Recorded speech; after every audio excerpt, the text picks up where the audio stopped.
todos. Eu me chamo Guilherme e gostaria de agradecer ao meu orientador Sérgio Marques também pela colaboração e também pela disponibilidade de estar apresentando no Docomomo Sul. Essa apresentação ela é intitulada Pré-moldagem como Sistema, um pavilhão industrial da Tramontina por Carlos Fayette e Cláudio Araújo. Ela integra as pesquisas que venho desenvolvendo na dissertação de mestrado, que está em andamento no Propar, e por isso acredito que será um meio dessa apresentação referenciar uma das obras que analiso na pesquisa, também de modo a contribuir na documentação da arquitetura e na temática industrial no movimento moderno, assim como ampliar as discussões sobre a arquitetura moderna brasileira no Sul.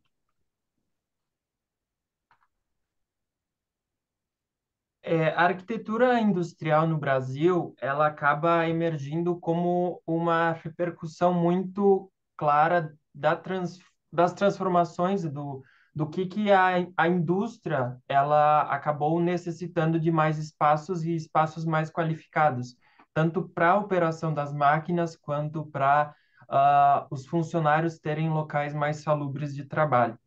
E muito da arquitetura industrial no Brasil, no período a partir do século XIX, XX, ela reflete esses avanços técnicos e mostra como que os desafios eles são muito regionais para uma arquitetura aplicada à industrialização de um país como o Brasil, por exemplo. No Rio Grande do Sul, o desenvolvimento industrial ele teve muito respaldo técnico em vários escritórios de arquitetura que puderam aplicar conhecimentos de arquitetura na área industrial, que era amplamente atendida pelos engenheiros, e se teve a possibilidade de aplicação das novas tecnologias e também da disposição moderna de se trabalhar um projeto nas fábricas. Um desses escritórios de atuação exemplar foi a equipe de arquitetos, dos arquitetos Carlos Maximiliano Fayette e Cláudio Araújo, que correspondem à segunda geração de arquitetos modernos do Estado. Eles são advindos das primeiras turmas de arquitetura formado pela URGS, em Porto Alegre, no final da década de 40, início da 1950. O escritório, então, a equipe de arquitetos, ele é resultado do trabalho conjunto dos dois após a refinaria Alberto Pasqualini e também contribuiu muito pela consolidação de uma arquitetura industrial moderna regional, aplicando o contexto total do Rio Grande do Sul dentro da consolidação de uma arquitetura para a elaboração de projetos que aliavam as inovações tecnológicas e, claro, precisão construtiva. Dentre as obras que eles produziram, dá para destacar rapidamente o Matadouro Frigorífico Cooperativa Rural Alegretense, que é projeto de Araújo em 74, a CEASA, a Central de Abastecimento de Porto Alegre, que é projeto de Fayette, Araújo, Comas, Eládio Dieste e Eugênio Montanhês, e a indústria de sabonetes Memphis, que após a Cristina, acredito que vai apresentar, de 76, de Araújo e Cláudia Correia. Todos esses foram utilizados a técnica da cerâmica armada, que era desenvolvida por Dieste. E também nos conjuntos de edificações em concreto pré-moldado e pré-fabricado, dá para se destacar a refinaria Alberto Pasqualini, que é projeto do Fayette, Araújo, Moacir Mugen Marques e Miguel Alves Pereira, de 62, com certo pioneirismo na adoção da pré-moldagem no Brasil, assim como o terminal Almirante Soares Dutra, em Osório, de 66, a Fiocel, em 79, em Guaíba, a Copesul, em 83, em Triunfo, e a Isla Sementes, que é projeto do Araújo, entre 85 e 2007, em Porto Alegre. Vários são os estudos, tanto da refinaria Alberto Pasqualini, da CEASA e da Memphis, por exemplo, que foram projetos que houve atuação da equipe de arquitetos, porém, a maioria dos projetos industriais em quantidade que o Fayette e Araújo produziram estão localizados na cidade de Carlos Barbosa, que é município da Serra Gaúcha, foram encomendados pelo Grupo Tramontina a partir de 1986 até 2000 e que ainda não haviam sido estudados. E desse modo, a pesquisa que eu venho desenvolvendo, ela pretende primeiramente documentar e também analisar essas edificações industriais do escritório Equipe de Arquitetos que representam um evento significativo na história da arquitetura moderna brasileira no Sul. A equipe de arquitetos ela projeta mais de 18 projetos de grande escala para Tramontina, incluindo pavilhões e também áreas de refeitório, portarias e vestiários. E nesta apresentação, então, a intenção é apresentar um dos pavilhões que foram projetados pela equipe de arquitetos, que é o pavilhão destacado na imagem, que é o pavilhão da Forja Sul Materiais Elétricos. Esse complexo industrial, ele era da Tramontina Ferramentas Agrícolas e da Forja Sul Materiais Elétricos, duas empresas do Grupo Tramontina, e que tiveram a necessidade de expansão de suas operações por conta da alta demanda por produtos. Com esse crescimento, tornou-se imprescindível que essas empresas tivessem pavilhões em uma nova divisão, então se construiu ao leste da rodovia, outro lado da entrada de Carlos Barbosa, esses pavilhões a partir de 86. Primeiramente, para essa expansão foi elaborado um plano diretor, contratado pela Tramontina, pela equipe de arquitetos, esse complexo ele foi destinado para ambas as fábricas, bem como as áreas de apoio, que eram necessárias para o funcionamento da fábrica, como subestações, reservatórios, portaria, além das áreas de apoio aos funcionários, como vestiários, refeitórios e os escritórios das fábricas. E também se teve um pensamento na integração e na funcionalidade das diferentes áreas produtivas desse complexo. O primeiro projeto, então, que foi realizado de pavilhão, o primeiro projeto foram os dois, né, as duas fábricas, mas o primeiro que se teve o lançamento inicial de projeto propriamente dito arquitetônico foi o da Forja Sul. Além deste pavilhão, né, e o pensamento no macro, nesse plano diretor, as áreas complementares da fábrica elas foram desenvolvidas. Então, nessa imagem, que é um desenho sobre a foto que o Araújo acabou fazendo naquela época, então dá para se ver uma grande praça central, que seria um estacionamento, rodeada por edificações de menor porte, e seriam construídas e foram construídas utilizando a alvenaria uh, aparente, né, tijolos, e também coberturas de telhas cerâmicas. E a intenção era de criar uma praça para os funcionários nessas atividades não tão industriais. Então, teriam dois sistemas construtivos: a pré-moldagem nos pavilhões, né, e as construções com tecnologias mais tradicionais nessas edificações complementares, de modo a reduzir esse estereótipo industrial de um ambiente hostil. O pavilhão da Forja Sul, então, ele foi construído em 1986 até 93. Ele é configurado por um prisma de base retangular de 130 por 100 metros e tem uma altura externa de 9,17 metros de altura. Internamente, o espaço ele é organizado numa modulação de vãos entre pilares de 10 por 20 metros e foi totalmente construído a parte estrutural de cobertura, pilares e fundações a partir da técnica da pré-moldagem, que marcou um certo pioneirismo. Na cidade foi pioneira, mas também na Serra Gaúcha.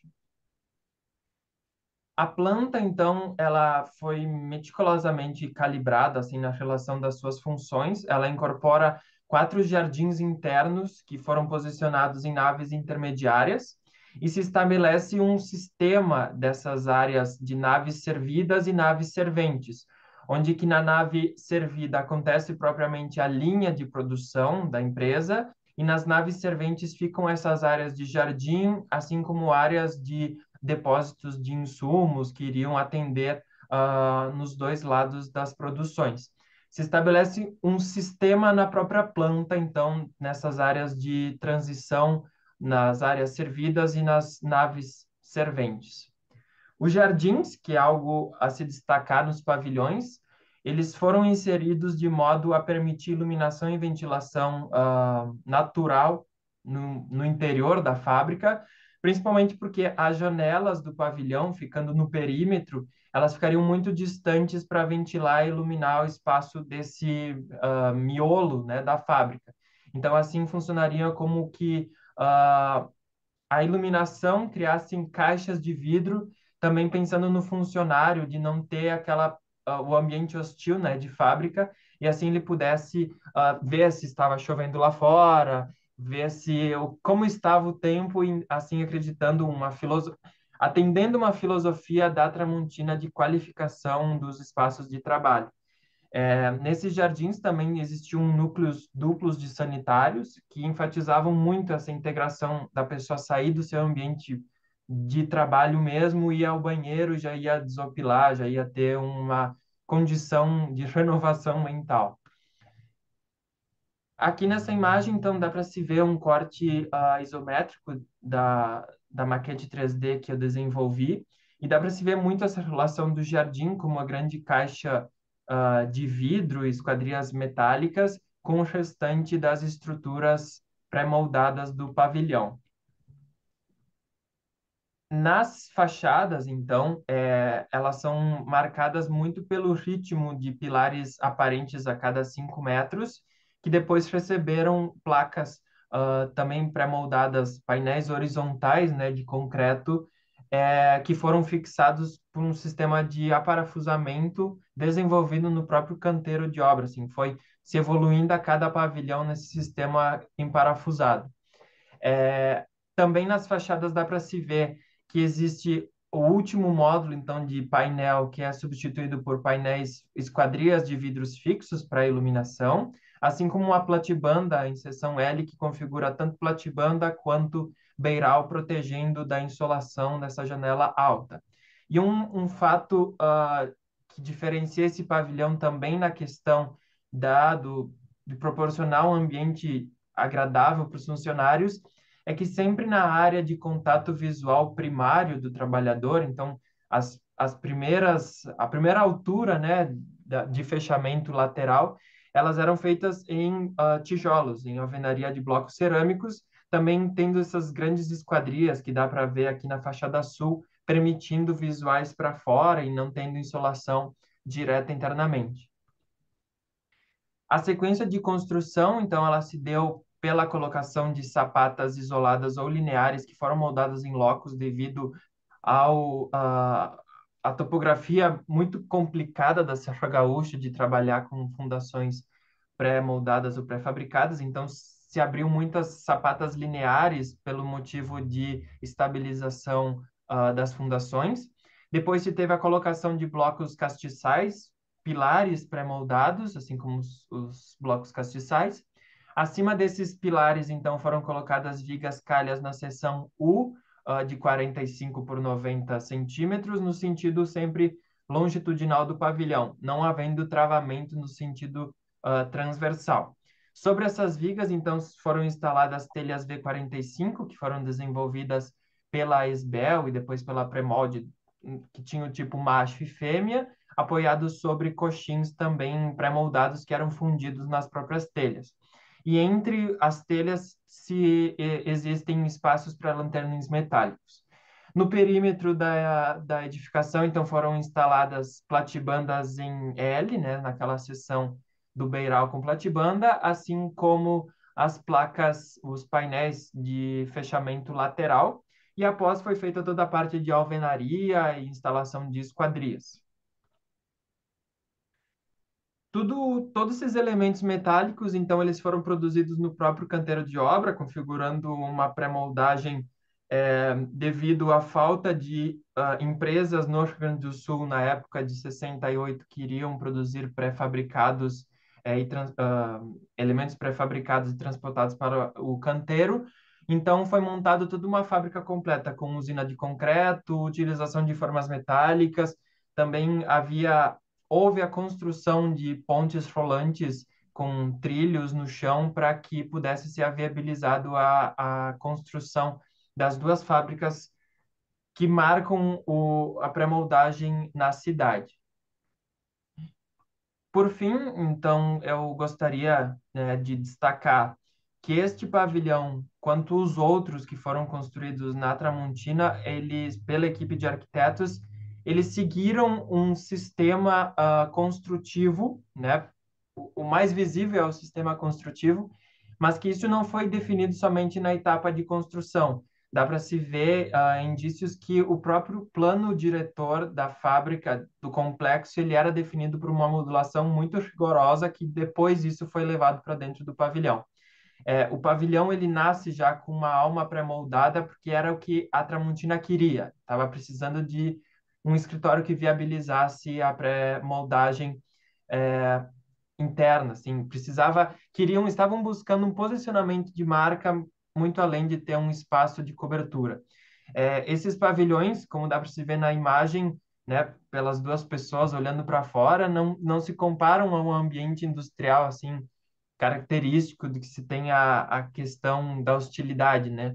Se tem muito como que esse sistema estrutural ele possibilitou não ficar engessado, mas permitiu é, que o mesmo sistema se articulasse com questões térmicas, lumínicas, de qualificação industrial, né, para os funcionários, e isso trouxe muitos benefícios para os trabalhadores, mas também criou uma imagem de empresa fortalecida, que isso repercutiu muito nos produtos também a partir daí.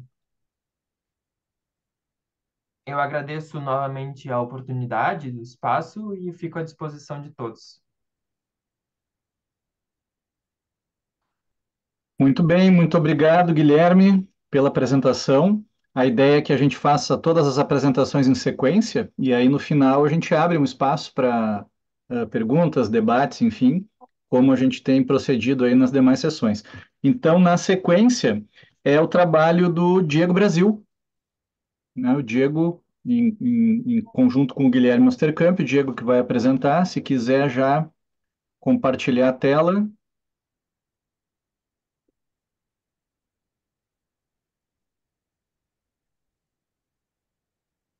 Ah, apareceu aí já? Não em tela cheia ainda. Tá, deixa eu só achar.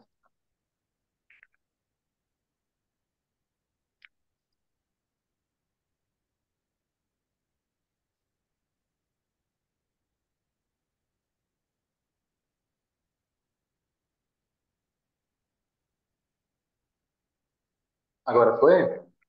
Não, ainda está com a. Aparece a janela do navegador. Eu não sei se. Da outra vez, quando tu testou ali, tinha dado certo a tela cheia. Ué, deixa eu só. Eu vou descompartilhar e vou voltar de novo aqui. Tá.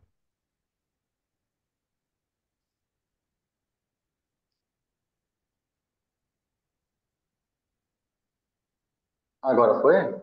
Não, não está em tela cheia. Na verdade, até poderia apresentar assim. Eu não sei se está cortando alguma coisa da imagem na parte inferior, porque É, aparece o teu nome, mas não aparece o texto que tem abaixo ali. Deixa eu ver aqui.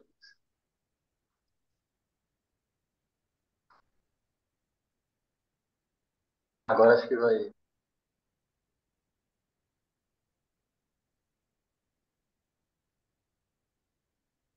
Opa, Tá, aí tá no formato que a gente. Agora foi. Aí, agora foi? agora sim. Então tá, pode começar então, Diego, por favor. Tá, beleza. Bom, esse trabalho foi feito por mim e pelo Guilherme Assercamp. O Guilherme não pôde estar aqui, infelizmente. Ele está agora também a cargo de uma função da Caixa Federal. Então, ele teve um compromisso agora durante o dia de hoje e de ontem, mas o que tá aqui foi feito e pensado por nós dois.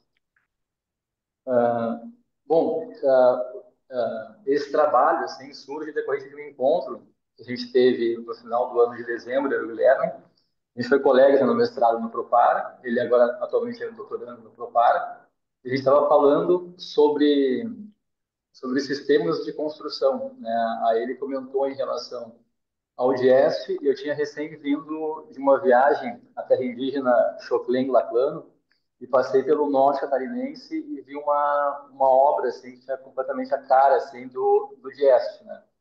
E a gente foi desenvolvendo isso ao longo do verão, né?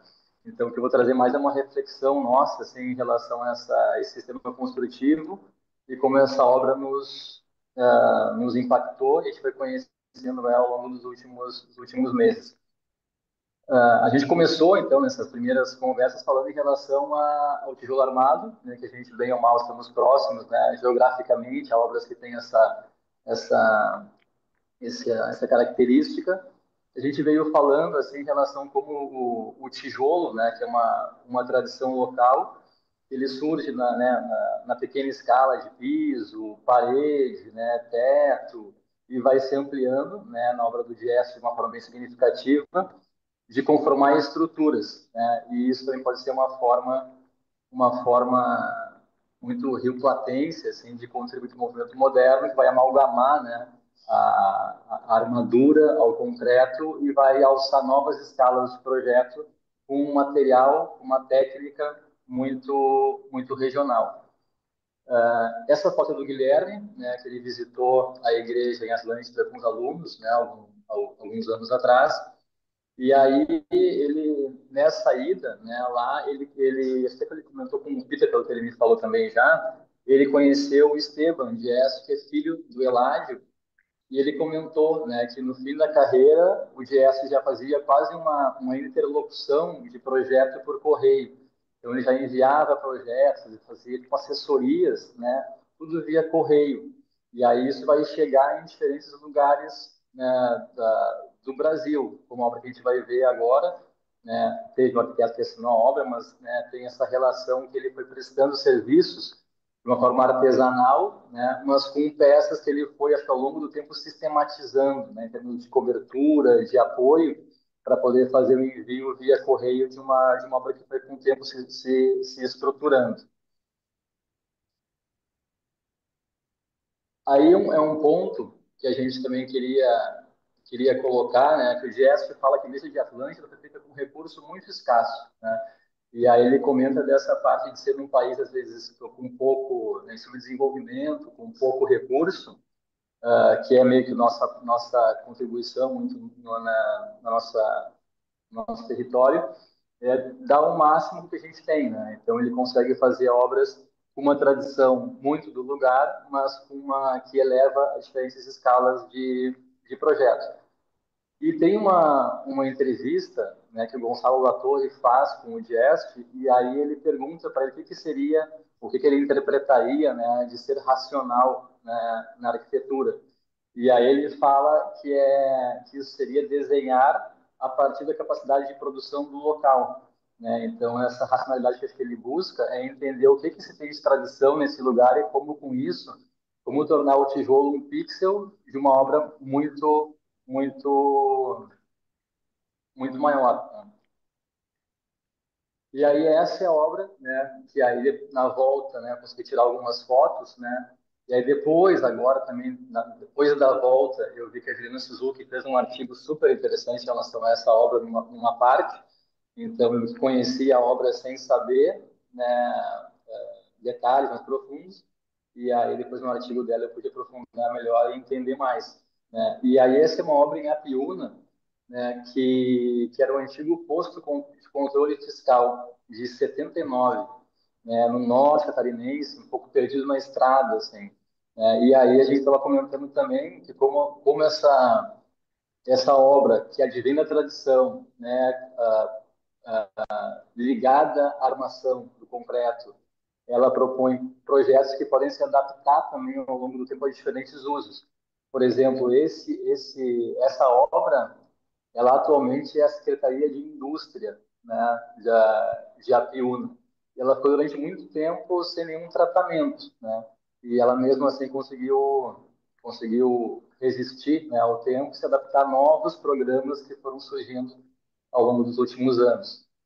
E aí, em relação à composição, né, essa obra tem esse módulo de 8 metros, né, com um duplo balanço.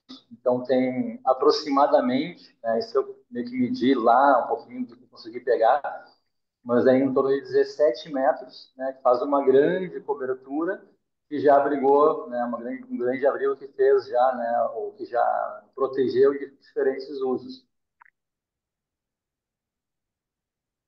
E aí tem uma série de detalhes do recolhimento de água, uma aba que se prolonga como a última aba, né, para fazer o recolhimento de água, ainda tem um cabo tensionado que faz um travamento no meio da estrutura.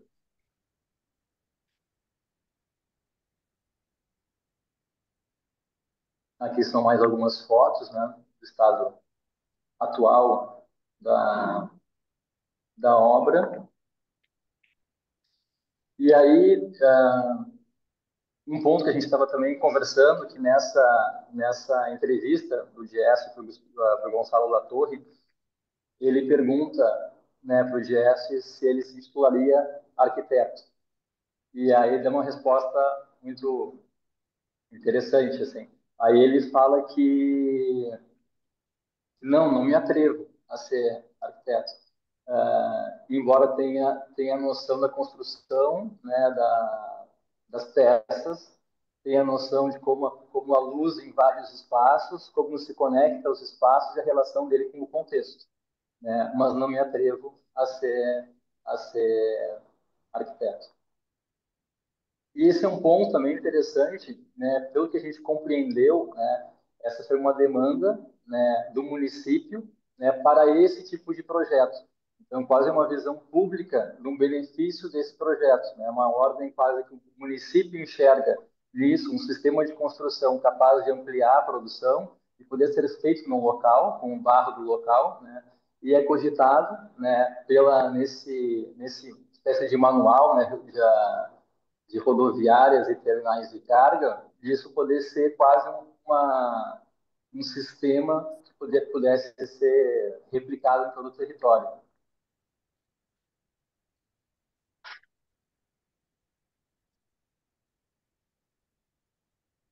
E aí, por fim, né, só para colocar essa parte, essa sistematização de elementos, né, heterogêneos, que vão montando um repertório, né, como eu comentei no começo, um repertório de peças que podem ser transmitidas até por correio, quase um sistema de armação de peças que advém de um material super tradicional de construção nesse universo rioplatense, que é replicado em vários lugares, como a gente conhece, como o Guilherme comentou, né, o caso da Ceasa, ou o Severino Mário Porto, em Fortaleza também, né?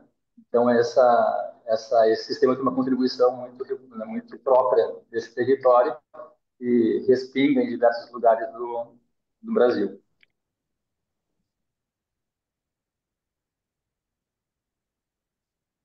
É isso, Pitão. Obrigado, pessoal. Muito bem, Diego, obrigado pela apresentação. Seguimos, então, aqui na ordem. O próximo é o Carlos Baima. Baima, por favor, Vamos compartilhe. lá, claro. Vamos ver aqui. Estão vendo? Sim? Sim, Sim. Bom, então vamos lá. Ah, bom, esse projeto ele tem como uma característica, assim, foi um trabalho que custou alguma coisa de obter dados, enfim, relacionados com o material gráfico, em função de todo esse problema que a gente enfrentou das enchentes, que todo mundo sabe, né? Mas enfim,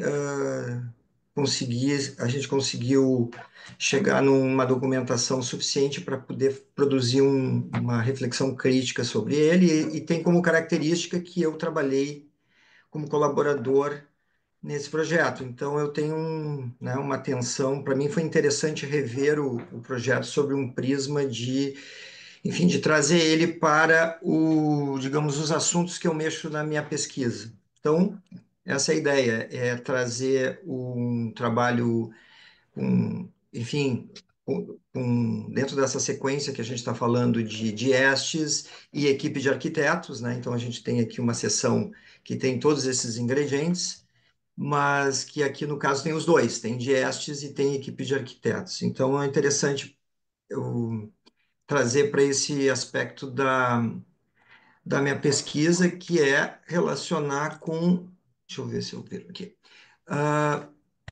Que eu trago aqui é a questão de que, diferente das outras experiências aqui gaúchas, esse, esse projeto ele trabalha com dois sistemas de teto. Então, eu trago aqui uma frase do professor Lucas Meinhofer, que valoriza essa ideia de que o teto é o elemento que define um sistema, né? Então, a ideia de que um sistema, eu posso identificar o sistema construtivo e, enfim, tudo que tem atrás de um sistema construtivo, nas suas operações espaciais e compositivas, eu encontro nesse estudo do professor Meinhofer essa definição que me parece importante como mote aí para entender para entender o projeto, né? Então, a ideia de tetos, e nesse esquema de tetos, o que que acontece? Eu tenho a ideia do esqueleto estrutural,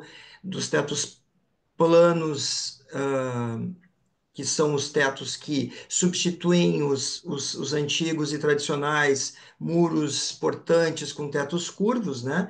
E, ao mesmo tempo, esse teto plano, ele é o elemento que caracteriza a arquitetura moderna do seu início, né? A produção Le Corbusier, Mies van der Rohe, enfim, todas essas coisas que determinam a espacialidade da arquitetura moderna. Então, a ideia de que eu tenho uma substituição disso, né, acontece, evidentemente, se a gente olha como a evolução da arquitetura está presente essa ideia de tetos, né? Então, Idade Antiga, Idade Média, com Santa Sofia, né, Panteão, Idade Antiga, Cúpula de Florença, Renascimento, Inválidos Barroco, Biblioteca Saint-Geneviève, século XIX, tudo isso acompanha a ideia do muro portante e da ideia de teto curvo, né? Então, a ideia do teto curvo é um ingrediente importante na história da arquitetura, e, ao mesmo tempo, quando entra a arquitetura moderna, tu tem uma contraposição com essa ideia de planta livre, de estrutura independente, que é o que Colin Hall tão bem chama de ossificação do espaço.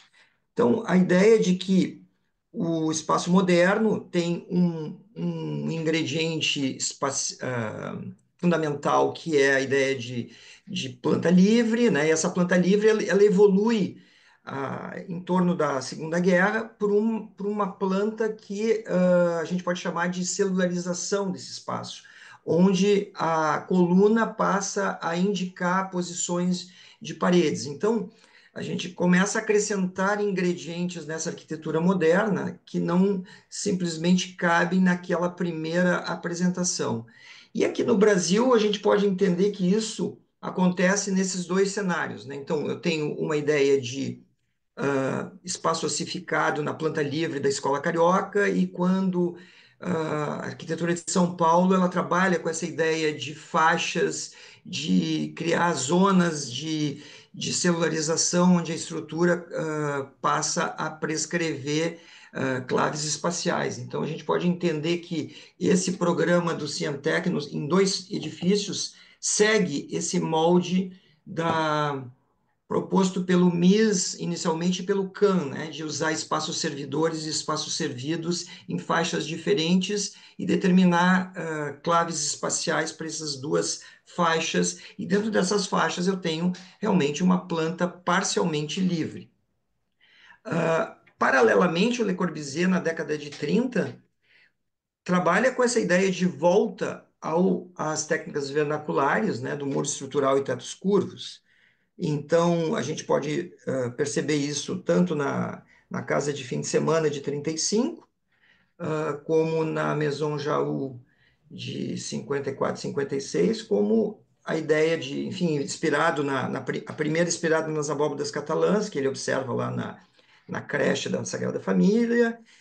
Então, a gente pode perceber aqui que Le Corbusier está interessado em expandir o repertório da arquitetura moderna e não se restringir àquele sistema construtivo dos 5 pontos e do esquema dominó. Então, essa ideia já de expansão da arquitetura moderna, no Brasil, evidentemente, tem como grande interpretação Lúcio Costa. Então, Lúcio Costa entende essa modernidade que inclui manifestações do passado, como é o caso dos tetos curvos e dos sistemas de parede portante. E nesse contexto, a gente pode entender que a obra enfim, em questão aí, que é o Cientec, ele, ele é entendido sobre essa ideia de inclusão de modernidade, né? Então, se a gente tem aqui no contexto latino-americano as obras do engenheiro de Estes, né? E depois no Rio Grande do Sul, a Ceasa e a Memphis são, digamos, obras de parceria do escritório Equipe de Arquitetos com o Diestes, né, que trabalha com essa ideia de tetos curvos ou tetos tronco-piramidais, né, que também são tetos, enfim, não planos, né, no sentido de não são tetos de pouca inclinação ou de lajes estratificadas. Aqui dá para ver claramente, então, essas experiências gaúchas, né, em que se trabalha com tetos dentro desse território das experiências com tetos, enfim, não de lajes lisas paralelas. Então, o objetivo aqui foi realmente olhar para essa obra como uma obra que não é somente tetos curvos, como são os precedentes aqui gaúchos, e nem é uma obra de tetos planos dentro daquela ideia moderna mais restritiva. Então, o conjunto Cientec, ele pode ser entendido dentro dessa modernidade que eu chamei de inclusiva, baseado numa expressão que o Comas usa de, enfim, de entender a inclusão, a proposição inclusiva de Lúcio Costa, eu trago para a questão da modernidade inclusiva, mas a ideia é a mesma, né? Ou seja, de entender que o passado pode ser incluído sem que isso vire nenhuma manifestação de pastiche ou de algo, enfim, que não seja abarcado pela arquitetura moderna. Então, a ideia de inclusão do Lúcio Costa, só para ficar mais claro, Lúcio Costa entendia que sim, a estrutura independente era o centro era o elemento preferencial, mas esse teto preferencial ele admitiria outras manifestações em base, em estratos superiores, que se admite então esses tetos curvos e plissados, enfim, todas essas outras manifestações. No nosso caso em questão, o Cientec se localiza num distrito industrial ali em Cachoeirinha, né, nessa grande área verde em torno. Ali a ideia é um campus em forma radial que não se completou, e o conjunto edificado, então, forma esses edifícios que aparecem aí em destaque, em que eu consigo identificar 3 prédios. Esses 3 prédios representam os 2 da frente, formam uma praça coberta pelas abóbodas, que se interliga com uma passarela coberta com um prédio de teto plano que fica onde ficam os laboratórios, que seriam o que se chama os edifícios dos técnicos. Então, eu tenho 2 edifícios que flanqueiam uma praça coberta, e essa praça coberta é interligada pelas abóbodas. A abóbada entra no espaço do restaurante, do refeitório, e a parte de cozinha e vestiário forma um teto plano que também faz esse outro flanqueamento desses 2 polos que formam essa entrada do conjunto. Então, isso é o partido, isso é a ideia do conjunto, né? Onde dá para perceber claramente o edifício administrativo e dos técnicos, que são, enfim, resolvidos com esse esquema de teto plano parcial, né? Definindo zonas onde eu vou ter possibilidade de flexibilidade de planta livre.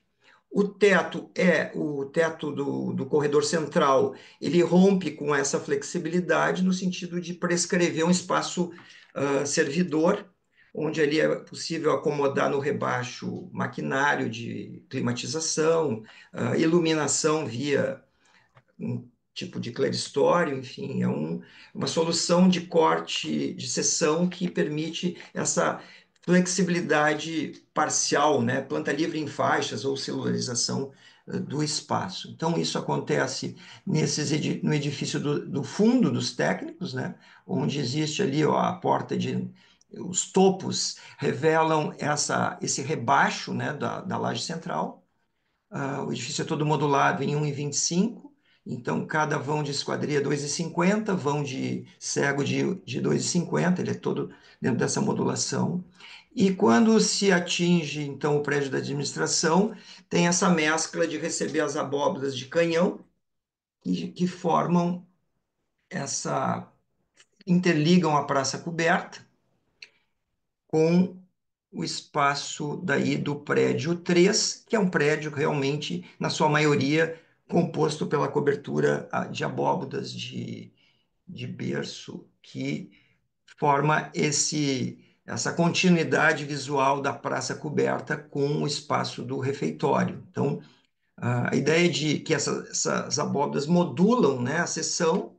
Aqui temos uma demonstração do estrutural, onde tem a cobertura de passarela que conecta com o prédio do fundo, é uma passarela com tirantes, assim, eu via que o trabalho anterior tinha também essa ideia de tirantes, como as abóbadas, uma trava a outra, e no final eu tenho uma espécie de viga de contraforte deitado, né? No caso da passarela estreita, o recurso é criar um atirantamento para evitar uma laje muito, digamos, alongada para combater os empuxos laterais, que são o grande problema das abóboras, né?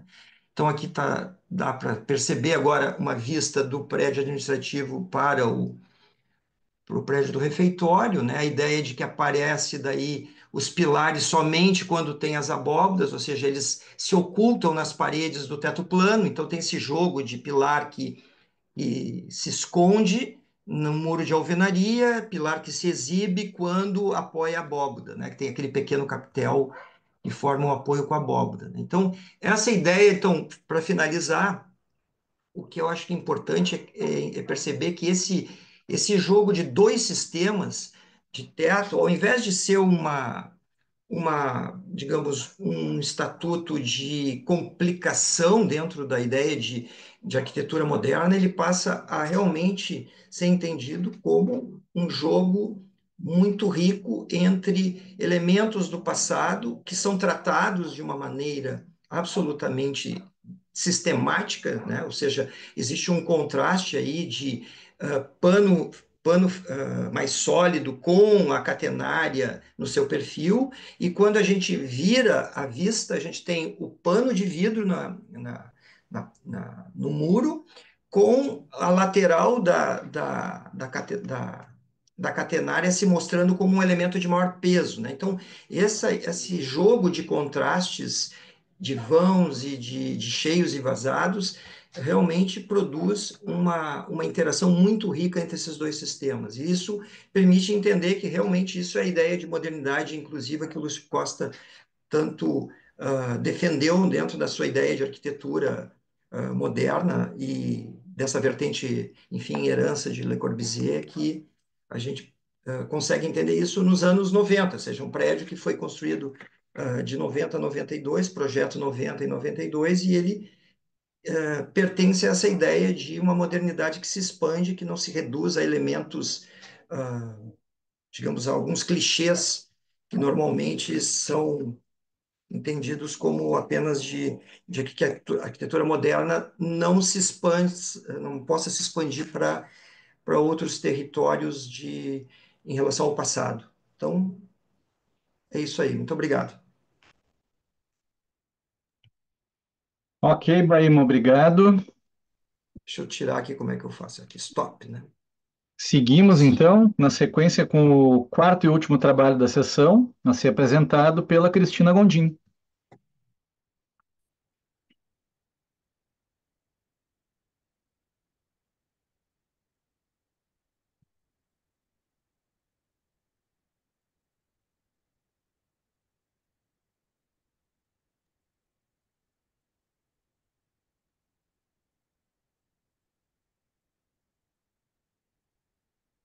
Vamos só ver se vai para tela cheia. Foi? Não foi. Ainda não. Não. Agora foi. Agora foi. Perfeito. Pode começar se quiser. Tá bom. Então, boa tarde. Eu vou apresentar um trabalho que, na verdade, é fruto de um artigo que já foi publicado por mim, pelo Sérgio Marques, né, que é meu orientador e que forneceu um material inédito sobre essa obra. E que a Memphis, S.A. Industrial, ela é um projeto do Cláudio Luiz Araújo e da Cláudia Bino Correia, com participação dos engenheiros uruguaios Eládio Dieste e Eugênio Montanês na solução das coberturas. E esse projeto, ele está dentro dessa temática do seminário, mas ao longo da apresentação, né, além de mostrar algumas questões relativas a soluções arquitetônicas e construtivas, ele vai fazer um panorama de contextualização da fábrica no contexto do território. Ela se localiza no bairro Sarandi e durante essa enchente de maio do ano passado, ela foi afetada, né? Então, de lá para cá, não tive mais notícias, mas me fez pensar, né, na situação da localização dela em relação a esse contexto de urbano porque ela foi, né, implantada nessa região, que é uma região que, pelo plano diretor da década de 70, foi destinado a zona industrial da cidade. Então, aqui, né, a imagem inicial do ano em que ela foi concluída, 1976, e a situação mais recente dela, uma vista onde já aconteceu, né, os processos de ampliação, né, que foram previstos em projeto, como inerente ao programa industrial. Essa fábrica ela foi pensada com módulos industriais, né, e aí que tem relação depois com a solução da cobertura adotada, com a ideia de que eles pudessem se replicar, e isso não só aconteceu, né, mas também esse sistema acabou absorvendo outros tipos de sistemas de pavilionares, né, então acabou absorvendo algumas exceções às regras do sistema original, e que é uma coisa que também vai ser verificada na sequência.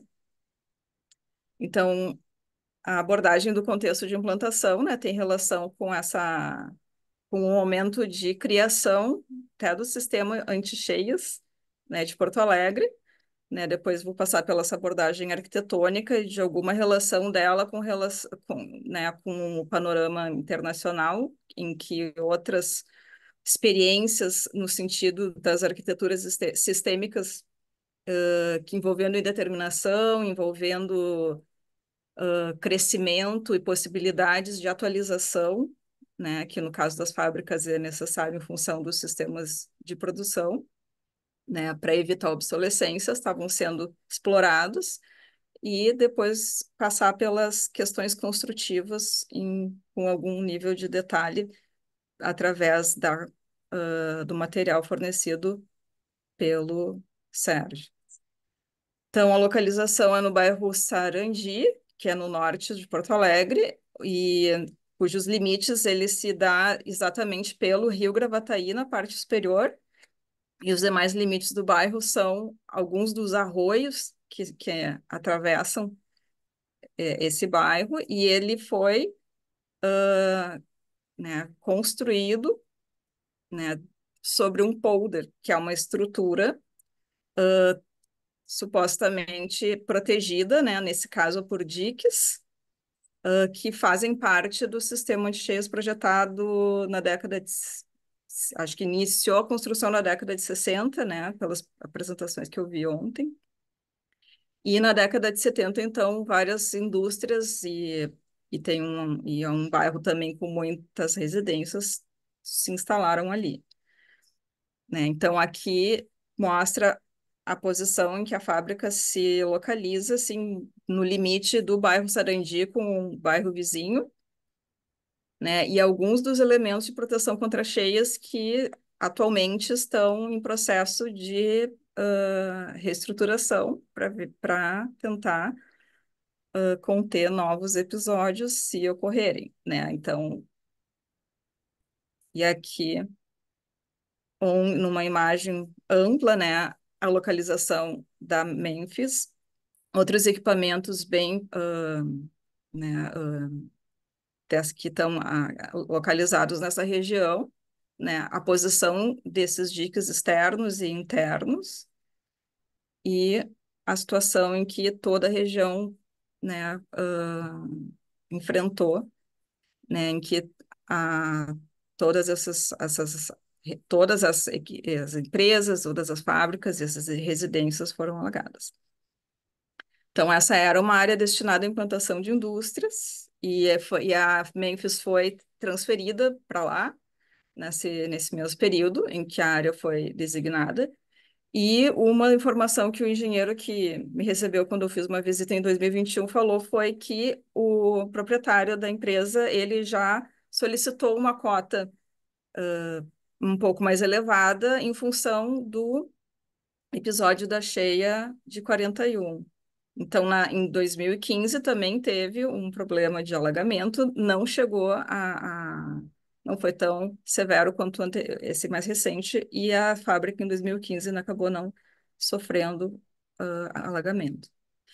Então, para o projeto, né, as influências, referências e precedentes do Cláudio Araújo, eles estão relacionados a alguns aspectos da biografia dele, né? Ele teve contato com a atividade do pai como empreiteiro de obras civis e, desde cedo, ingressou numa escola de engenharia que, durante a sua formação, se fundiu com o curso de arquitetura do Instituto de Belas Artes e foi um dos primeiros egressos do curso de arquitetura da URGS, né, recém-estruturado, com a participação de professores que tiveram suas formações no Uruguai. Então, essas conexões com o Uruguai começam se estabelecendo desse período de formação, né? Nessa época também ele viaja com os colegas para a Europa, onde ele tem a possibilidade de conhecer, ter contato com a cultura arquitetônica moderna e com programas industriais, especialmente em obras da Olivetti, né, de alguns arquitetos italianos. Um deles, que é o Marco Zanuso, veio a construir uma fábrica da Olivetti em São Paulo, em Guarulhos, e, e essa fábrica, o Araújo se referencia como uma das referências principais para o posterior desenvolvimento do projeto da Memphis, em função dessa cobertura modular replicada, né, sobre uma malha, no caso triangular, e como possibilidade de expansão em caso de necessidade de ampliação das instalações. No momento em que ele projetou a Memphis, ele já tinha uma larga experiência no programa industrial, né, especialmente com a refinaria Alberto Pasqualini, né, e outros projetos, inclusive o que o Guilherme apresentou. E em cerâmica armada, o precedente também com a parceria dos engenheiros uruguaios, a Central de Abastecimento de Porto Alegre, a CEASA, onde tem uma série de pavilhões, uma série de estruturas e a mais, digamos assim, relacionada ao projeto da Memphis é o restaurante, onde aqui já se vê numa escala menor, mas essa grelha, né, essa retícula sobre a qual elementos se replicam e elementos de cobertura, onde já tem uma mistura de elementos curvos com estruturas de cerâmica armada plana, né? Esse vocabulário do Elijah Dieste e do Eugênio Montanhês, ele compreende abóbodas de dupla curvatura, cascas autoportantes, superfícies curvas, né, são bastante verificadas para, né, cobrir grandes vãos em programas agrícolas agrícolas e de indústrias, né, depósitos, fábricas e silos. Já a cerâmica plana, armada plana, já não é tão experimentado ainda nesse momento. Então, a Memphis, ela foi, o projeto dela, ela, né, as premissas foram de que ela precisava, né, ter essa possibilidade de expansão para atualização das linhas de produção ao longo do tempo, né? Então, o partido basicamente é uma barra aqui na extremidade do terreno destinada às atividades administrativas e depois um tecido formado pela sucessão de unidades modulares que se estende pelo terreno e, né, formando uma tipologia horizontal marcada pela associação de coberturas, né? E uma das características também bastante relacionadas à solução é a criação de uma imagem institucional e simbólica para a fábrica, através da inventividade, né, do sistema construtivo que foi desenvolvido para a cobertura. Então, a estratégia de ampliação basicamente consistia, né, na replicação, então o terreno retangular e plano, né, começava numa extremidade e previa uma modulação, né, sobre uma malha, uma retícula, né, onde esses módulos poderiam se repetir, deixando esses espaços vazados, né. Também foi aqui uma estratégia adotada para criar um ambiente amigável, digamos assim, né, para os funcionários, que é uma coisa que dá para perceber depois nas imagens que vão seguir, né? E a solução de cobertura, ela conciliava diversos aspectos, né? Não só funcionais, mas simbólicos, e também tinha questões de ventilação, iluminação, todos associados nessa mesma solução.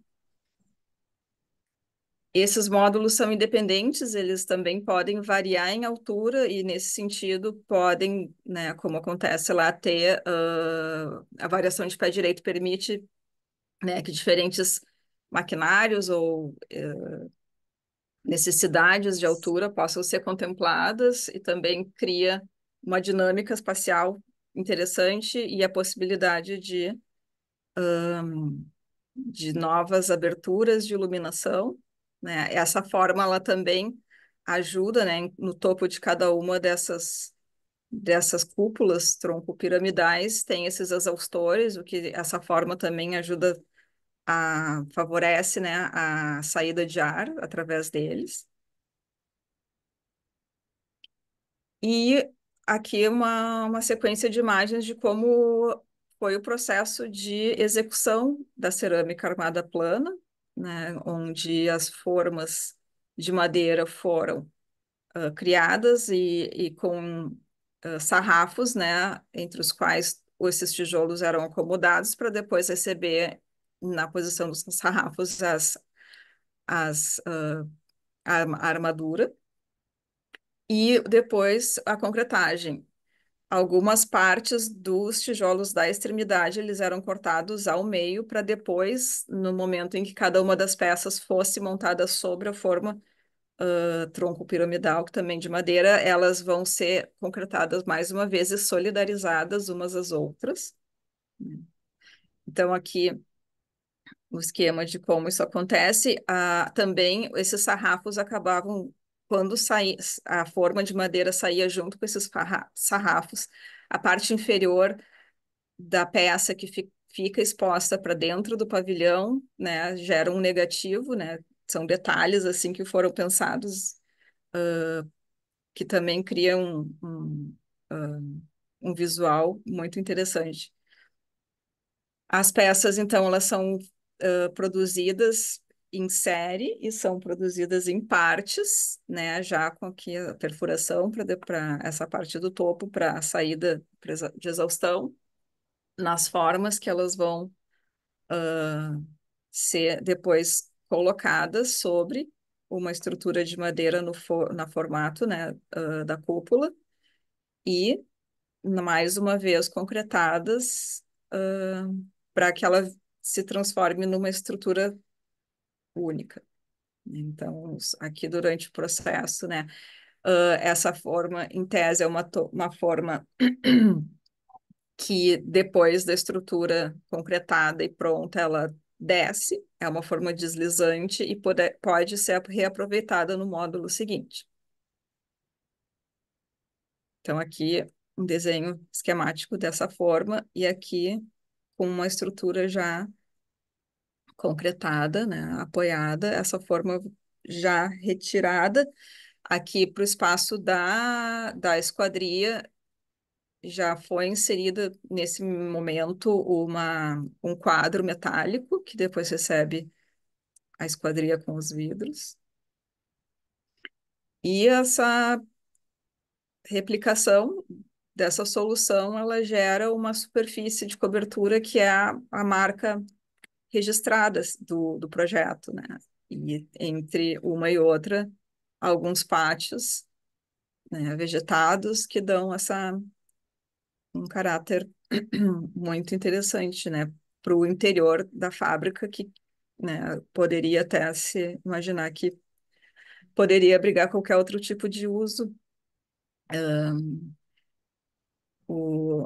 Essa visão assim interna, né, da cerâmica aparente, né, ela dá uma qualidade ambiental também, em função da inércia térmica do tipo de sistema construtivo, o que fica perceptível nas visitas quando a gente, né, em função das ampliações, outros tipos de estruturas foram construídas e quando se passa de uma para outra, é nítida, né, a diferença de temperatura. Como previsto em projeto, essa ampliação modular ela aconteceu não exatamente como previsto, mas, né, foi necessário e foi também obra do Araújo a inserção de um grande pavilhão com um espaço único, com um pé direito mais alto e para o qual também inovações né, para a época foram necessárias, como na produção das telhas protendidas para a cobertura desse pavilhão. Então, nesse momento, o núcleo inicial da fábrica, que já estava construído, ele ganhou acréscimo de 5 módulos no mesmo sistema construtivo, são esses módulos que estão representados nessas imagens e desenhos do Sérgio, junto com um registro, né, do canteiro de obras, onde a construção do pavilhão também aconteceu ali na década de 80. Então, em agosto de 2021, foi possível fazer uma visita a essa fábrica ocupada, né, em pleno funcionamento. Foi né, possível circular lá por dentro, ver todo o funcionamento, ver todo o processo, desde a entrada do material até a saída dos caminhões, embalagem, toda a produção. Né, a qualidade do espaço e a qualidade ambiental, assim, era algo que, né, dá para perceber que funciona assim com plena atendimento assim às questões de técnicas e ambientais. Né? A fábrica, nesse meio tempo, também ela pode ser atualizada nas questões referentes a atualizações normativas, né, de sistemas de combate a incêndio e outras necessidades que foram sendo necessárias, ou demandas necessárias, e muito em função também da solução de cobertura que, né, ela é um local de fácil acesso, fácil manutenção, né, os vales que que ocorrem a cada divisão, né, dos módulos, eles são utilizados como calhas, né, para escoamento das águas pluviais. Elas são no encontro de cada cúpula existem 4 pilares em forma de cantoneira, e entre eles os tubos de queda. Então, a inspeção, né? É possível caminhar aqui sobre esses telhados e fazer essa inspeção e a impermeabilização. Então, as condições dessas coberturas estavam, né, em muito bom estado. E hoje, então, o que talvez uma questão assim que me intrigou, que me intriga assim, é saber como que a fábrica se encontra, né? Porque eu tive um breve contato com o engenheiro que me recebeu na época. Não foi possível realizar uma nova visita. Nós tentamos, inclusive o professor Hugo Segal também queria ter conhecido. Então a gente não tem atualmente assim, informações atualizadas sobre como está a situação, né? Mas o que se sabe da região é que todas essas empresas que foram afetadas, elas se reestruturaram, se reorganizaram e estão voltando às suas atividades, e os diques de contenção ao redor também estão, né, estão sendo reparados e aumentados para uma eventual próxima episódio possa não se repetir, né, os danos que ocorreram no ano passado. Yes, é isso. Ok, Cris, obrigado.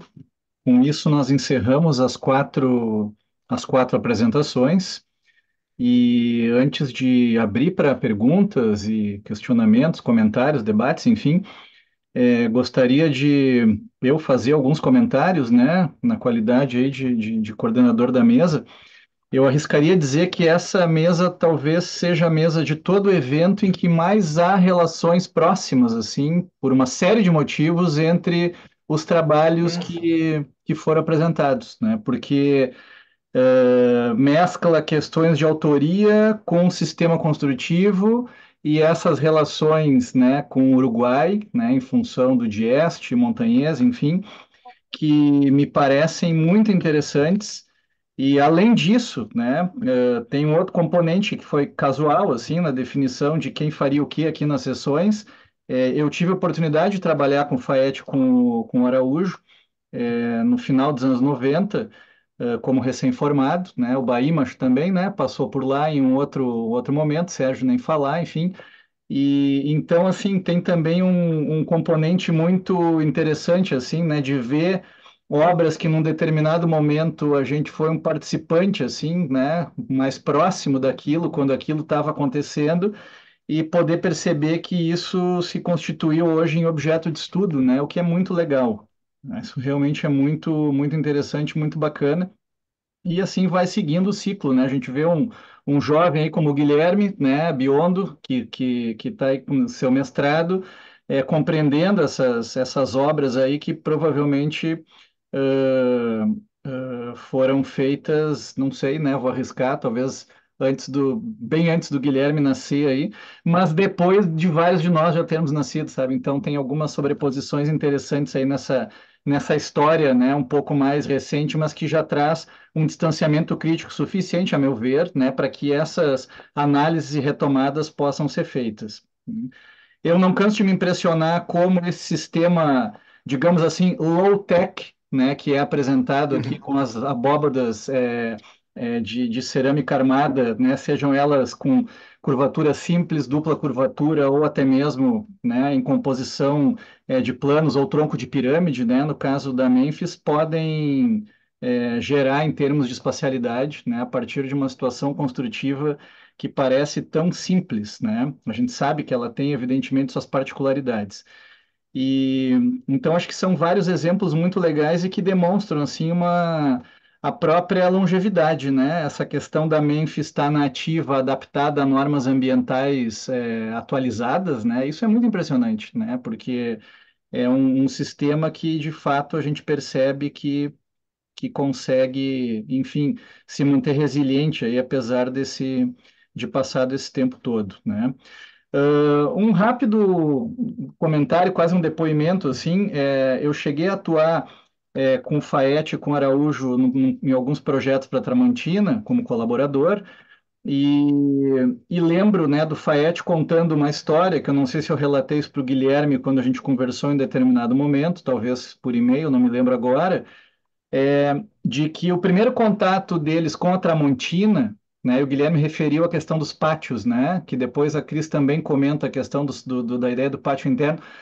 Os primeiros contatos foi com a Tramontina funcionava em pavilhões muito tradicionais, assim, comprados meio prontos, assim, ou construídos de maneira um pouco mais, aliás, com menos cuidado, né? E o Faete contava que lembra que viu uma funcionária saindo de dentro de um dos pavilhões, carregada por outros colegas, porque tinha desmaiado de calor lá dentro, né? Então, tem essa ideia de alguma maneira, pegar os pavilhões industriais, né, que o Guilherme comenta no final, ali naquela imagem interessante da silhueta das pessoas contra a paisagem, que é um ambiente que não é hostil. Né? Então, essa humanização, digamos assim, do chão de fábrica, né? Não estou idealizando nada aqui, eu sei que o trabalho é duro, é difícil, né? Mas é uma arquitetura que busca, de alguma maneira, minimizar, né, algumas questões importantes assim dessas linhas de produção, de um trabalho contínuo de várias horas nessa sistemática dos pátios aí, que eu acho que é uma inovação, né? É uma inovação nessa tipologia aí.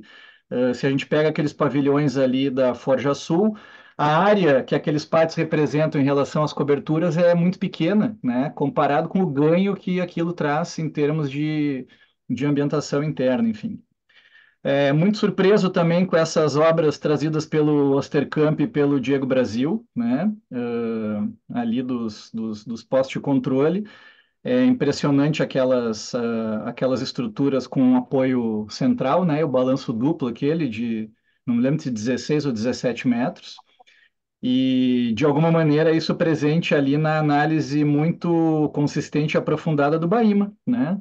Carregada aí de componentes teóricos, a gente conhece, né, as abordagens do Bahia, né, nessa questão que mescla a teoria com as análises, enfim, bastante concretas, né, de tectonicidade, materialidade, questão construtiva e assim por diante.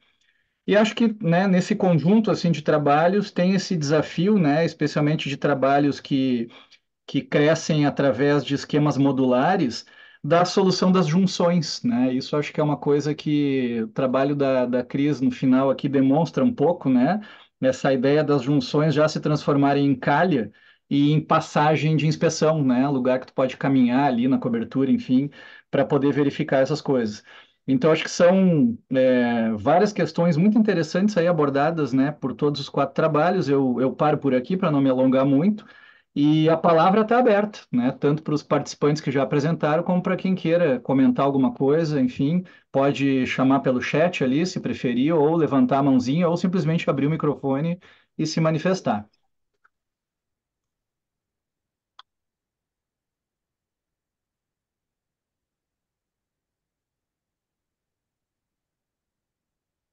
Nenhuma manifestação por enquanto. Ó, professor Hugo, por favor, pode fazer uso da palavra. Levantou a mão ali.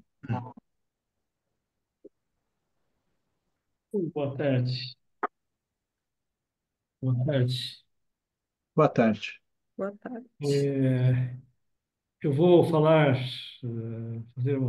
eu e a Juliana Suzuki vamos apresentar às 7 horas esse conjunto de trabalhos que o Dieste Montagnês fizeram no Brasil, né? Claro que do ponto de vista da infraestrutura. E a Cristina já foi ótimo porque já nos economizou muito tempo. Ela já tocou um monte de coisa, com muitos detalhes, né? Então, eu acho que isso, para nós, já a gente pode se dedicar mais aos outros projetos, talvez completamente desconhecidos, do Dieste Montagnês, no Rio Grande do Sul e pelo Brasil.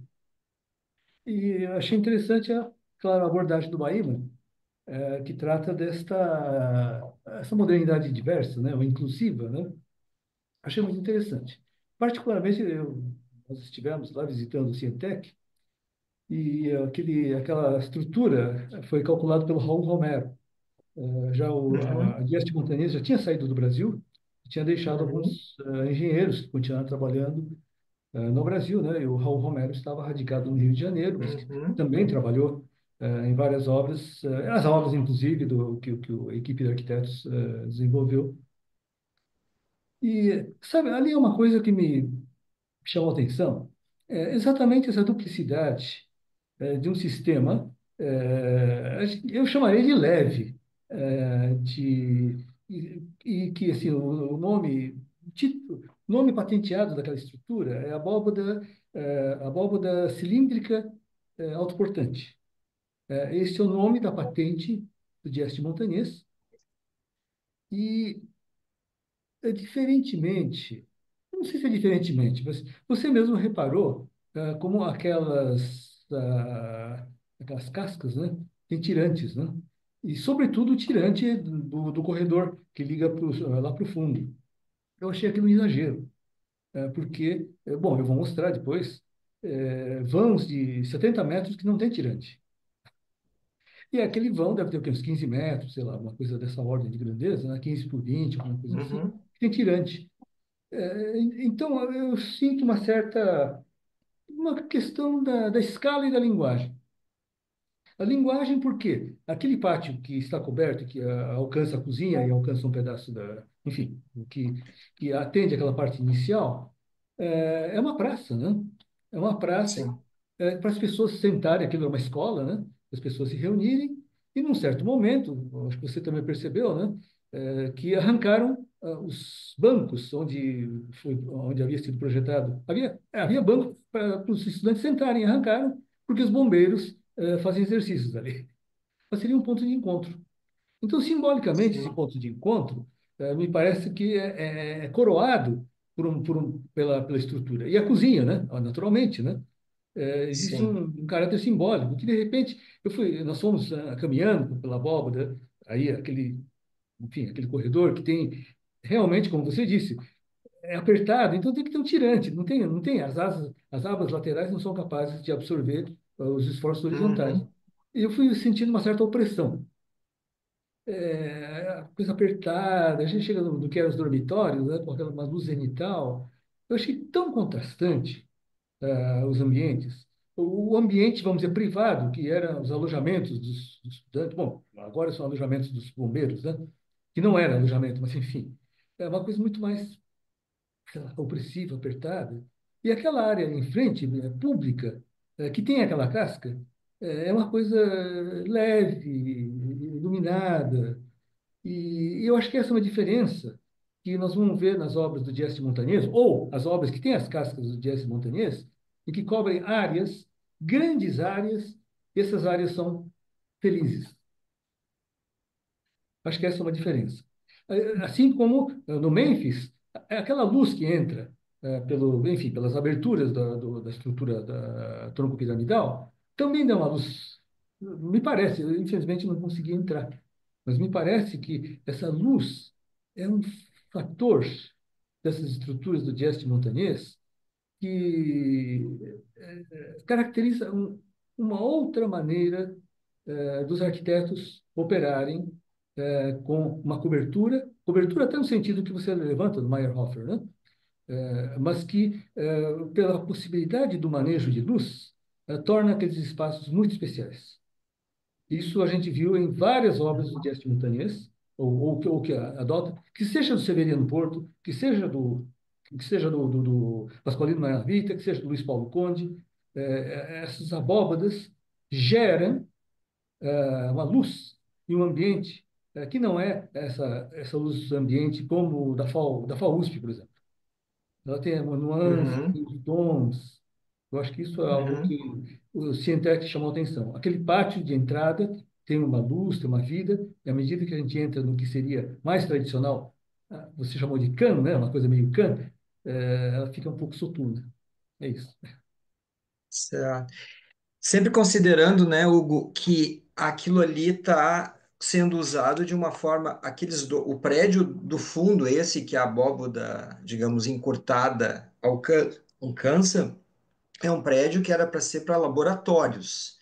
Ou seja, ali era para funcionar capela, né, bancadas, para fazer ensaios, né? O Cientec era um órgão do governo do estado, uma autarquia que foi desmontada e que servia para fazer uma série de ensaios para a sociedade, né? Então, a sociedade contratava para fazer ensaios de várias formas. Ali tem laboratórios de mecânica, de eletricidade, de alimentos, enfim, né? Então, eu acho que o prédio está sofrendo, não sei se eu acho muito lamentável que com a troca do Cientec, enfim, atualmente para os bombeiros, ele está sendo subutilizado, né, de várias formas, né? Então, assim, o pátio ali da cozinha industrial foi todo fechado. Então, tem uma série de enfim, de coisas que foram de incompreensões do projeto, né? Então, eu acho um pouco difícil de avaliar também esse, digamos, pela mudança de uso, né? Aquilo ali é para ser uma planta livre nas faixas, ah, essas faixas de laje lisa, né? Com uma modulação rigorosa de 1,25 das divisórias, aquelas Eucatex. Então, existia todo um cuidado de fazer uma planta que eu pudesse remanejar as partições, uma flexibilidade, digamos, de remanejo dessas divisórias, né? Então, digamos, foi a ideia do projeto, né? Então, não ser um alojamento que depois acabou sendo improvisado, né? Então, eu acho que tem um pouco isso, mas eu concordo contigo que aquela abóboda especial ela acaba sendo, em relação à escala das outras, né, um elemento que talvez destoie um pouco da composição da escala das outras abóbodas, né, que é uma escala bem mais calibrada com, enfim, com os vãos, com as janelas, com todos os elementos, né, então, ah, mas em função das abas, né, ali como ela não tem aba lateral, realmente o recurso ali foi tratamento. Mas eu acho difícil eu acho que tem que dar um desconto que o prédio está subutilizado, ele está extremamente degradado, né? Não sei se me estendi muito, mas Mas como você lamentavelmente. comentou, e a Cristina comentou, essas coberturas, esses tetos, são muito flexíveis, o uso é muito flexível. Lá no Rio de Janeiro, lá no campus da Universidade Federal do Rio de Janeiro, existe o CETEM, Centro de Pesquisa Uhum. e Estudos Minerais, que é um laboratório. Claro que talvez não com essa complexidade ou diversidade do Cientec, mas é um laboratório. E com essas estruturas de abóbadas autoportantes cilíndricas. Como eu vou mostrar uma indústria no Rio de Janeiro, que era uma indústria de computadores e hoje é uma indústria farmacêutica. E funciona perfeitamente. Essas estruturas industriais, claro que são industriais, permitem essa flexibilidade. De fato, o Cientec está muito mal usado. De fato. Mas, Horrível, foi uma série. é horrível. A gente não chegou a conversar da visita, né? Mas a gente vai É, conversar numa isso, oportunidade, isso, né? isso. Mas é chocante, né? A É, infelizmente. degradação Infelizmente, é. Mas, é. bem, obrigado, Aima. Obrigado, Cristina. Bom, e a todos que falaram, que acompanhei a sessão, achei muito interessante. Obrigado. Não, obrigado Bom, pela eu voltarei às 7 participação. horas, se vocês tiverem paciência. Claro que sim, muito obrigado, Hugo. O Sérgio levantou a mãozinha ali também. Obrigado, Peter. Não, eu queria agregar uma observação que não deixa de estar relacionada com essa questão que o Bahia expõe, né, do mau uso, da degradação, da perda de qualidade, né, das coisas públicas, e depois fazer uma perguntinha para o Diego Brasil, uma coisa que eu fiquei curioso. Mas uma questão que eu acho que é inerente a essa discussão, num sentido mais amplo, né, do próprio evento aqui, é a discussão de levar, né, a ideia, o desejo de levar o poder civilizatório da arquitetura e do urbanismo em territórios onde muitas vezes ela não está, né, como é o território da infraestrutura, né? Essa é uma Sim. das motivações desse evento, né? Abordar os problemas graves que nós temos vivenciado em termos de infraestrutura, de equipamentos ligados muitas vezes exclusivamente ao mundo da engenharia, né? E que que a arquitetura e o urbanismo não pode se furtar. Mas a minha contribuição, a minha observação nessa questão é de que a recíproca também é verdadeira, né? Essa sinergia, né? Essa relação de proximidade da engenharia com a arquitetura em muitos momentos foi determinante, como é evidente na produção essa que nós vimos, né? Principalmente a que envolve Ládio Dieste, Montanhês, né? O Diego mostrou ali o Dieste de uma forma muito modesta, dizendo que não era capaz de fazer arquitetura, enquanto ele é um arquiteto, tem uma alma de arquiteto divina, né? Mas tem um outro nível do problema, né?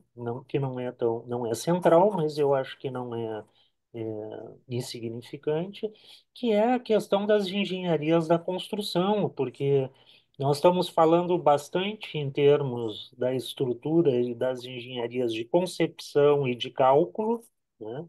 Mas não dá para esquecer daquilo que é necessário para fazer é, a construção, a materialização, né, as engenharias, as empresas de construção, né?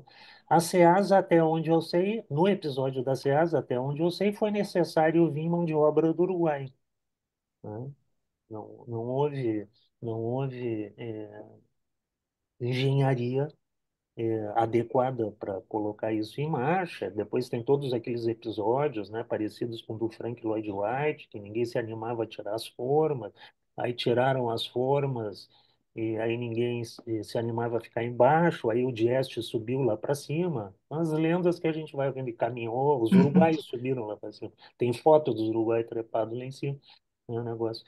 Mas no caso de Porto Alegre e de outras capitais brasileiras, até onde eu sei, o Hugo já em uma ou outra oportunidade fez menção em relação a isso, nós tivemos engenharias que foram cúmplices, né, para assim, uma expressão que eu gosto, né, ao invés de coautoras, né, cúmplices de obras importantes da arquitetura moderna, né?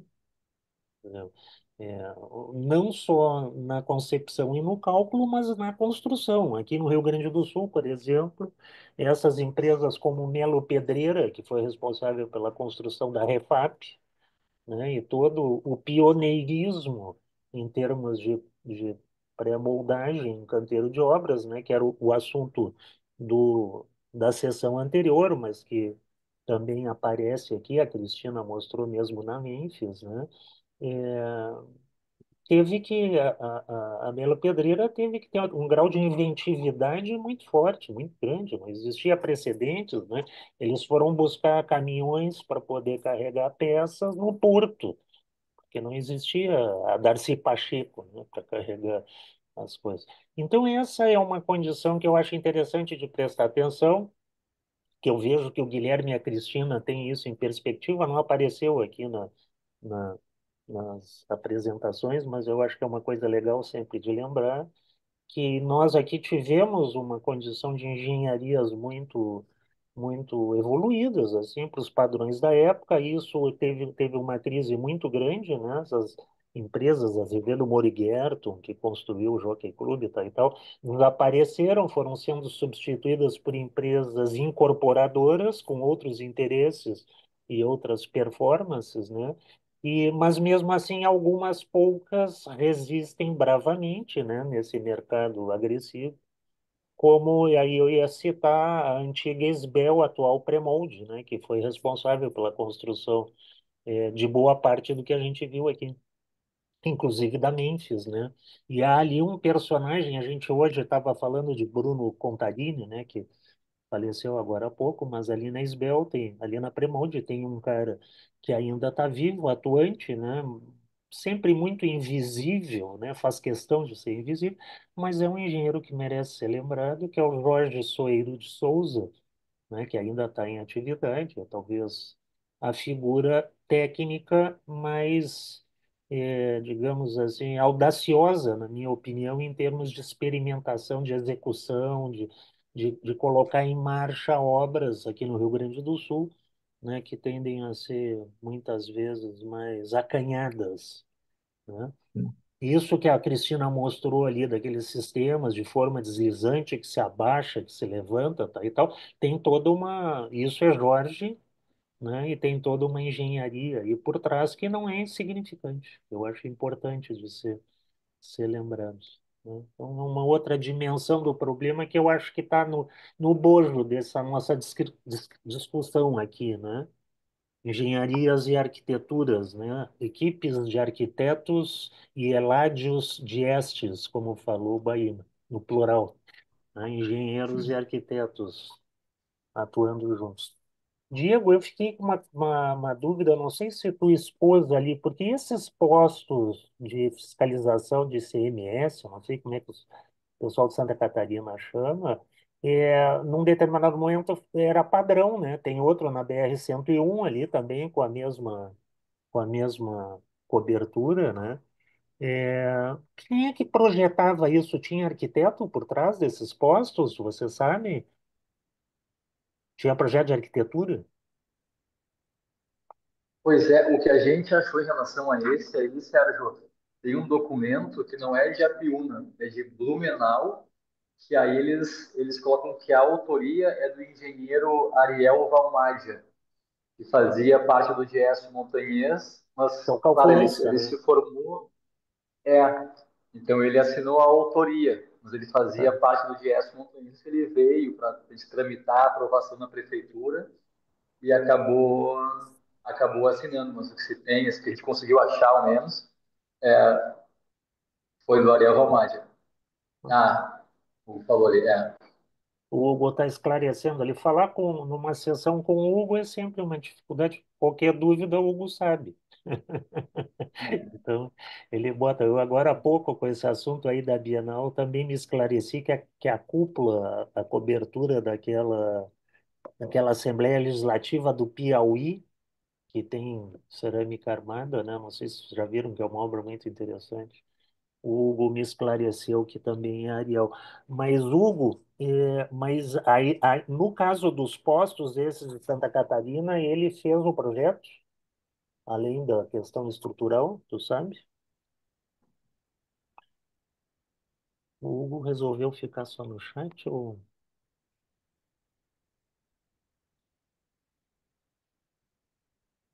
autoria do Ariel? Vamos mostrar. Tá, ele não quer dar spoiler da palestra dele. Tá ótimo. Isso obriga todos vocês a assistirem. Vocês estão agora comprometidos a assistirem a palestra do Hugo agora de noite. Mas era essa a minha contribuição, esse assunto ele vai engrossando o caldo aos poucos, né? Essas conexões com a coisa da engenharia, da arquitetura. Muito bem. Ok, obrigado, Sérgio. Não sei se temos mais alguma manifestação, algum comentário. Uma pergunta só para a Cristina, não sei se também se vai saber responder. Aquela ampliação da Memphis dos anos 80, surge ali um pavilhão, digamos assim, pré-fabricado mais convencional, né, mais da época, daquele período, que mantém a modulação, né, das unidades das coberturas tronco-piramidais. E aí tu comenta que foram feitos 5 módulos novos, né, para ajustar, talvez compositivamente, aquele alinhamento ali com esse pavilhão, para que talvez ele não ficasse encostado na borda e descaracterizasse. Isso sou eu deduzindo, tentando pensar com a cabeça do Cláudio, né, mas não sei até que ponto, né, se sabe alguma coisa a respeito disso, se houve uma exigência do cliente para que o vão fosse maior e não tivesse os pilares, né, que apoiam cada um dos módulos ali, enfim, não sei se tu chegou a descobrir alguma coisa sobre isso, É, daquele acréscimo. na verdade, esse material é de 83, né, o 84, quando o Sérgio fez um estágio e fez a documentação dessa obra que foi confiada ao Araújo, né? Então eu acho que ali ele deve ter interveio, né? No sentido de colocar na borda ali mais 5 pavilhões, Sim, ficar os mesmos, e é por isso que tem aquelas fotos para saber como é que foram em mais detalhes, né? A construção das placas, a montagem das cúpulas. Mas Suponho também que a necessidade de uma outra tipologia de pavilhão maior, mais amplo, mais alto, né, tenha sido uma demanda. Então, Uhum. e acabou entrando dentro do aquele sistema da modulação do sistema, né? Os módulos são de 10 por 10. Eu acho que eu esqueci de comentar isso. Sim, Então, encaixou, digamos assim. E certo. tiveram outras intervenções ali, que daí eu acho que não foram feitas por ele, então Sim. virou uma coisa Não, meio eu também híbrida. fiquei pensando, né, nessa questão das junções, né, como é que se dá a junção ali dos módulos É. antigos com o pavilhão novo, né? Porque são materialidades distintas, enfim, né? Se uma situação ali Uhum. que deve ter merecido algum detalhe, assim, fico até curioso para saber como é que aquilo está hoje, né? Porque onde juntou tudo, né, com aquele mesmo revestimento, né, que é rebocado, assim, tudo vira uma superfície monobloco e a água escorre por ali e tal, é uma coisa. Agora, quando tem essa junção, fiquei pensando um pouco assim como é que isso foi resolvido. Guilherme, deixa Mas eu só enfim, fazer um comentáriozinho em vai, relação a Sérgio. isso, eu já te passo, porque está dentro da pergunta do Pita. E eu, quando acompanhei ali a ampliação, eu estava no último ano da faculdade, eu não estava formado ainda, né? E a Ritter, naquela época, exigia um estágio de obras, né? Tu era obrigado a fazer, até o professor Arnaldo Kiniginic, que era o que Uhum. coordenava, tá, e tal, que era um bom professor. Então, eu conversei lá com eles, vi que tinha essa obra em marcha, claro, me dei conta que era uma obra importante e acompanhei, né? E como tinha proximidade com Araújo, também conseguia acompanhar pelo lado do escritório lá deles, né? Então, o que eu me lembro, Pita, de cabeça, é que a versão integralmente com o sistema reticular foi examinada, né? Mas, de Uhum. fato, a, a observação da Cristina procede. Eles tinham necessidade de ter um pavilhão com menos pilares dentro para determinadas linhas de produção e alguma coisa de pé direito, tá, e tal, e custo, né? Então, retomar Sim, trazer algumas limitações, acabou indo para aquela solução híbrida, né? Um pavilhão mais simples, mais convencional, com bordejado, né? Com aqueles módulos. E aproveitando uma curiosidade, que dá para falar, mas não dá para escrever, eu acho, não sei.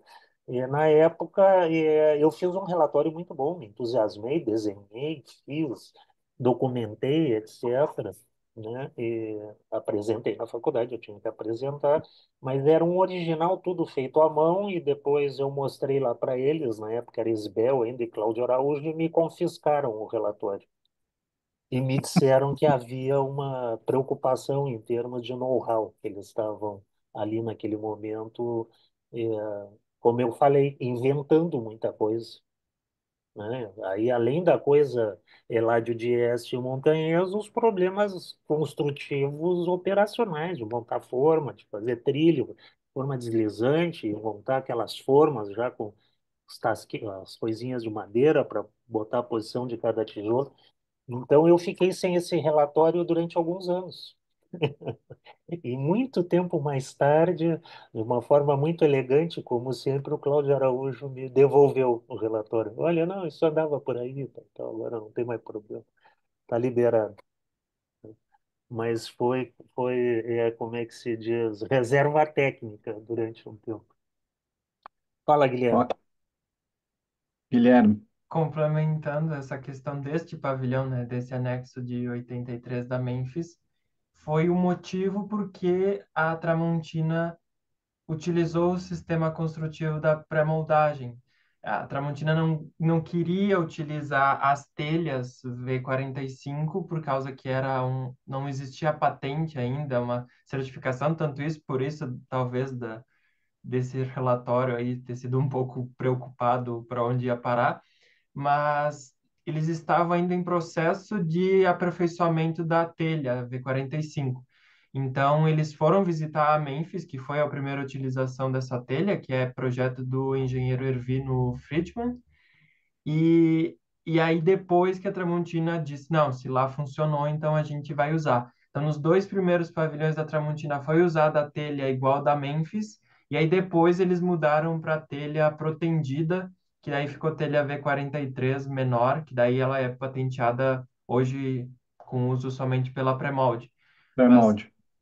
tem um paralelismo ali da Memphis com a Tramontina, que foi o que ocasionou a equipe de arquitetos conseguir utilizar essa cobertura na Tramontina, e aí sim, de um pavilhão simples na Memphis, como só um adicional, assim, na Tramontina eles puderam utilizar do sistema, dos mesmos vãos, dos mesmos elementos em larga escala. O Irvino é o da Metalplan, não é?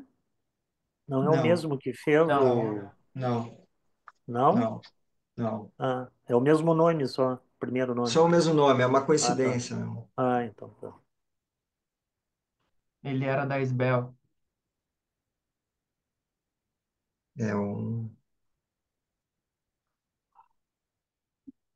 Muito bem. Então, não tendo outras manifestações, eu acho que podemos encerrar essa sessão. Acho que foi uma ótima sessão, né? Rendeu bastante, bastante conversa aí a partir das apresentações muito completas e consistentes de todos. Parabéns aí aos apresentadores. E, e é isso, né? Nessa mesma sala do Zoom aqui vai ocorrer logo mais às 19 horas a conferência do professor Hugo Segal e da Juliana Suzuki, né? E é isso. Obrigado a todos aí pela participação e até mais Aí, tarde. beleza. Até mais. Valeu. Até mais. Até mais.